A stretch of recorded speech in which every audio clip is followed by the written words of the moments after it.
কর্মসূচি প্রত্যেকটা নিয়ম কানুন মেনেই করতেছি। আমরা রাষ্ট্রকে তার সম্পূর্ণ সুযোগটুকু দিয়েছি, কিন্তু রাষ্ট্র আমাদের সাথে বারবার যে কালক্ষেপণ করার যে চেষ্টাটা করেছে সেটা রুখে দেওয়ার জন্য আমাদের যতক্ষণ প্রয়োজন আমরা সেখানে ততক্ষণ পর্যন্ত অবস্থান কর্মসূচি এখানে অবস্থান করব।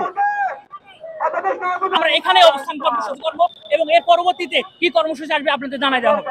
আমাদের মধ্যে দেখেন ঢাকা সেন্ট্রাল ইউনিভার্সিটি একটা আবেগের নাম হবে। যদি ঢাকা ইউনিভার্সিটি কখনো যদি প্রতিষ্ঠিত হয়, প্রতিষ্ঠিত তো আমরা করে ছাড়বো ইনশাল্লাহ, এর বিকল্প তো কিছু নেই। কিন্তু যদি হয় তখন আপনারা বুঝবেন ঢাকা সেন্ট্রাল ইউনিভার্সিটি একটি আবেগের নাম, একটি বিশ্বাসের নাম, একটি ভালোবাসার নাম। যাতে ঢাকা সেন্ট্রাল ইউনিভার্সিটির শিক্ষার্থীদের মধ্যে বিভেদ আসবে এটা অসম্ভব, হতেই পারে না, কখনোই না।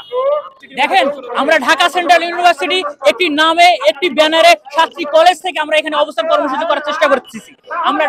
আমরা সরকারি বাংলা কলেজের পক্ষ থেকে এনে এসেছি, কিন্তু আমাদের নাম একটাই, আমরা ঢাকা সেন্ট্রাল ইউনিভার্সিটির প্রত্যেকে শিক্ষার্থী এবং আমরা এর ধারাবাহিকতা এবং এর শেষ দেখে ছাড়বো ইনশাল্লাহ। দেখেন এখানে বিভিন্ন কলেজের শিক্ষার্থীরা এসেছে, এখানে 7 কলেজের সমস্ত শিক্ষার্থীরা এখানে এসেছে।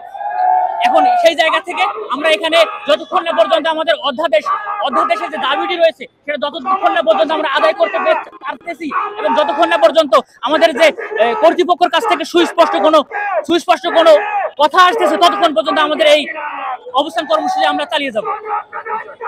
আমি মোহাম্মদ মাহমুদুল হাসান মামুন, সরকারি বাংলা কলেজ 21-22 সেশন ইংরেজি বিভাগ।